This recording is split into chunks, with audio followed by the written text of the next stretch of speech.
Please welcome Michael Ross.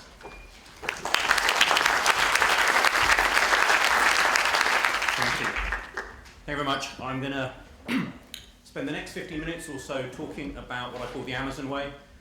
Might be a little bit of the Nick Robertson way. He does make it look easy. It isn't easy. I set up Fig Leaves about the same time as Nick set up ASOS, and we shared a lot of pain along the way. A lot of people have alluded to Amazon.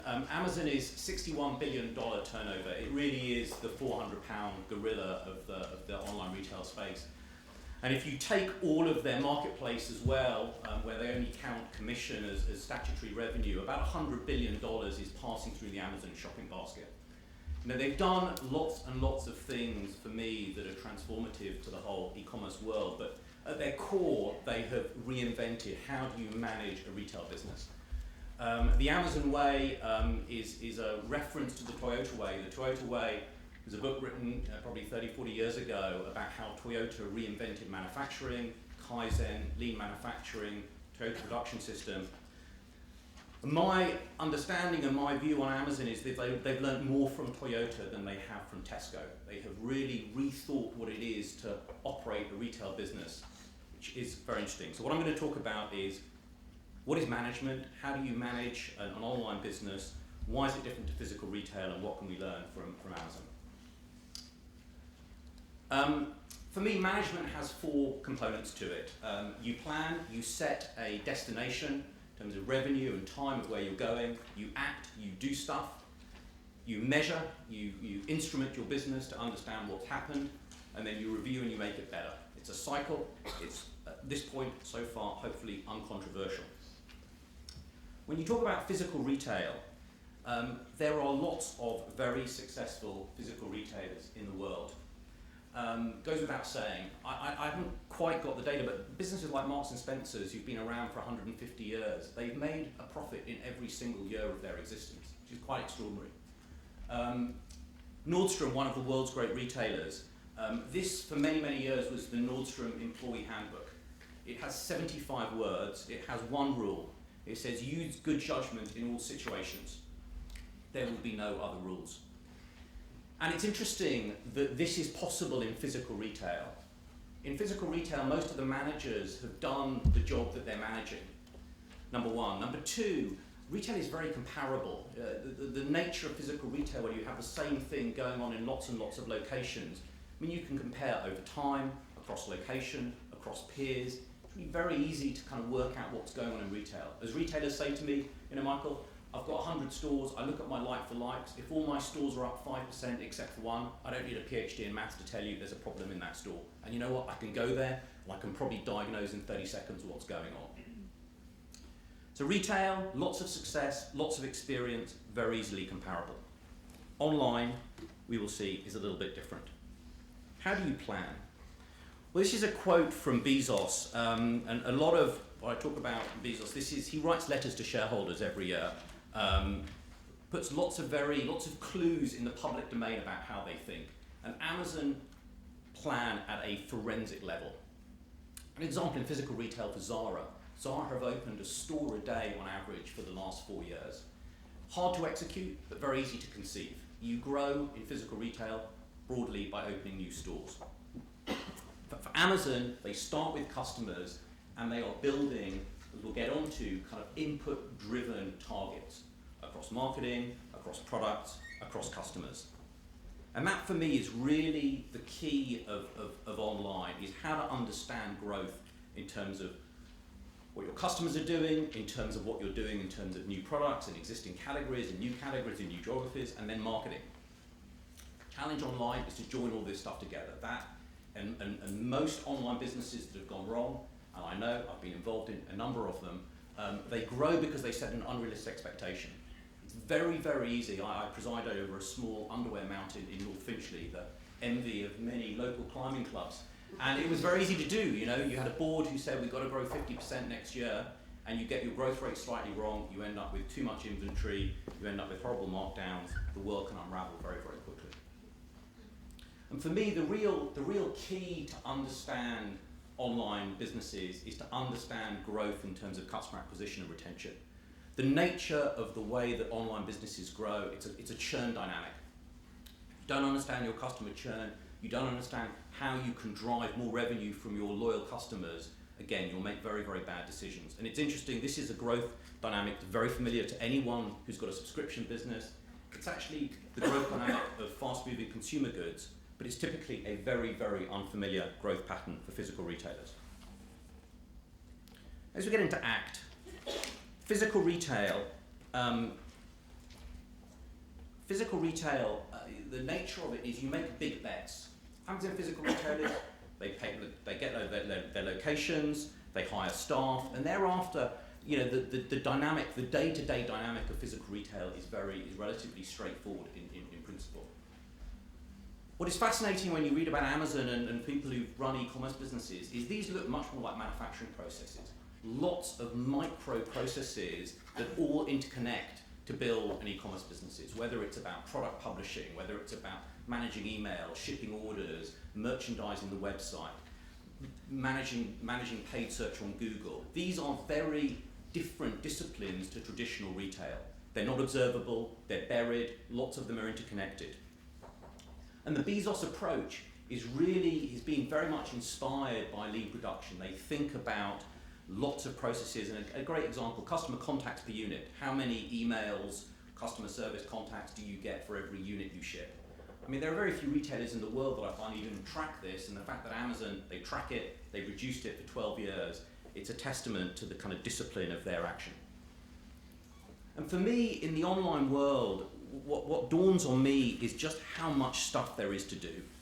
I've mapped recently every action I think it is possible to take in the online environment, and I've got more than 500 when you get into the real micro-optimization. It's just a very, very different dynamic where you're constantly thinking, what are all of the levers and things you can tweak?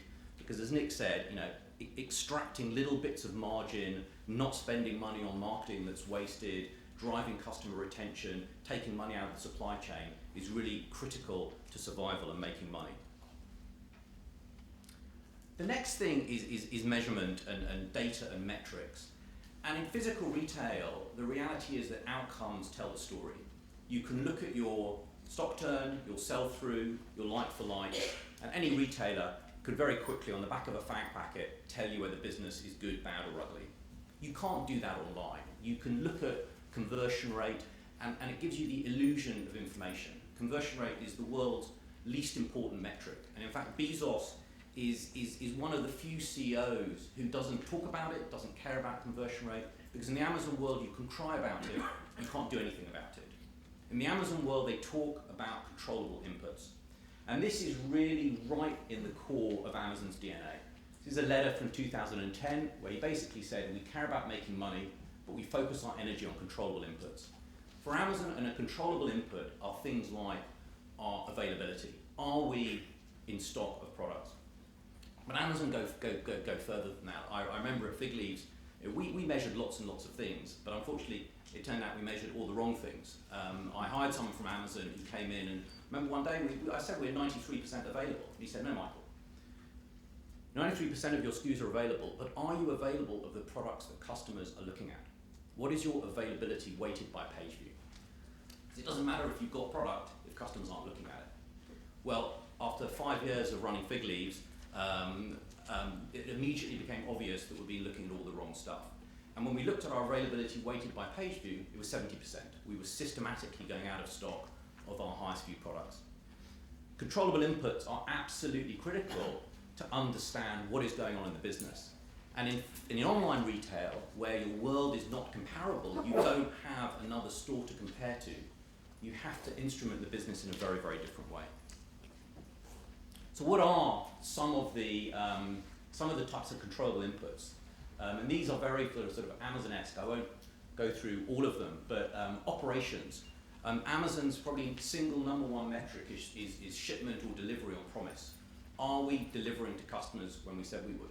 I mean, a good example at Fig Leaves, we were taking lots of back orders. We had aged back order profiles. I had back orders by brand, by location, by everything. What we weren't measuring was when we took the back order, what was the day that we promised to consumers? It doesn't matter that a customer's waited a week as long as you told them they were going to wait a week. Shipment and promise, absolutely critical. Another good Amazon metric on the left over here. People come to a website and they do a search for dresses, for example. How many times do people not click on the first page of results? Very good example of this, I worked with a retailer who they decided they wanted to drive their average order value, and the insight was, let's have our default sort order go from highest price to lowest price as a way to increase the sort order. When we looked at this, we observed that people who searched for dresses, no one was clicking on the first page of results because the first 4 pages of results were all wedding dresses. And of course, no one had looked at it. It's unintended consequences of sensible sounding decisions. So for me, the key to understanding and to bringing sanity to an online business is, to distinguish between outcomes, sales, conversion rate, average order value, and controllable inputs, things that are under retailers' control, things that you can hold people to account for. And finally, review. How do you make the business better? How do you take insight from what's going on and improve business overall? Another great quote from Bezos was, he said, he wanders around, with Kaizen experts, Kaizen super black belts attached to him, and he sort of said, this guy said, I'm in favour of a clean fulfillment centre, but why are you cleaning? Why don't you eliminate the source of the dirt? And again, the culture of Amazon is constantly looking for where is the dirt in their business. One of the advisors I've the pleasure of working with at eCommera is the former chief scientist of Amazon, a slightly crazy German called Andreas Weigand. And he worked with Bezos in 2000 on a lot of their recommendation algorithms, a lot of their data mining of how do you make sense of this data. And some of the examples, I'll give a few examples to finish with of just the insight that is available in the online world.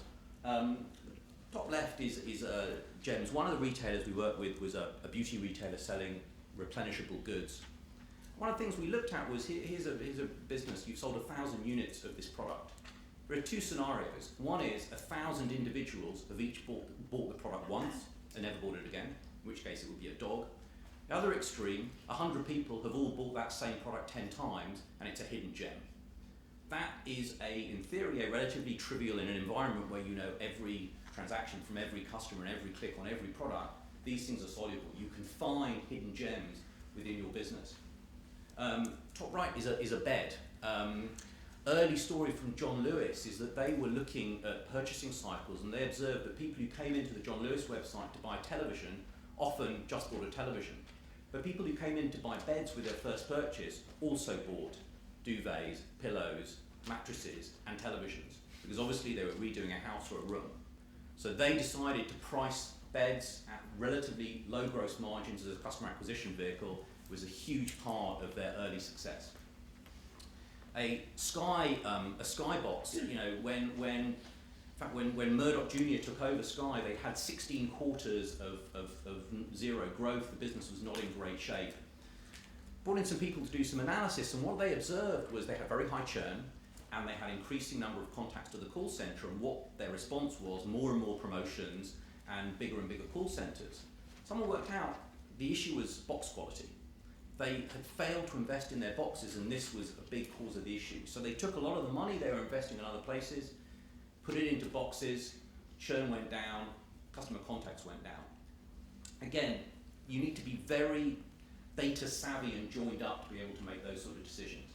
And finally, for those real aficionados will notice this is a La Perla product. This is back from my Fig Leaves days. And La Perla is an interesting brand. It took us 4 years to get them to supply us at Fig Leaves, and it was a wonderful brand to have, but the economics of it were horrible. It was very expensive to photograph, to get La Perla to be satisfied. The sizing was terrible, the returns were very high. So if you looked at the P&L, the economics of La Perla as a brand, it looked horrible. However, it was the first brand purchased by our most valuable customers. It was a customer acquisition vehicle.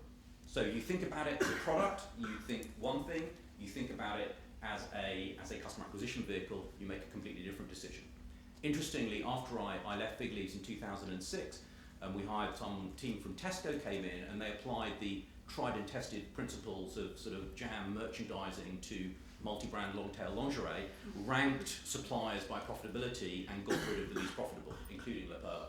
And the business was decimated and it lost all its most valuable customers. So it's one of the things with these businesses, if you don't understand what's driving the success, it's very, very easy to make extremely bad decisions and kill businesses very quickly. So that's the end. This is the blueprint of e-commerce. This is, I guess, my 20 years of observing Amazon, summarized in 15 minutes.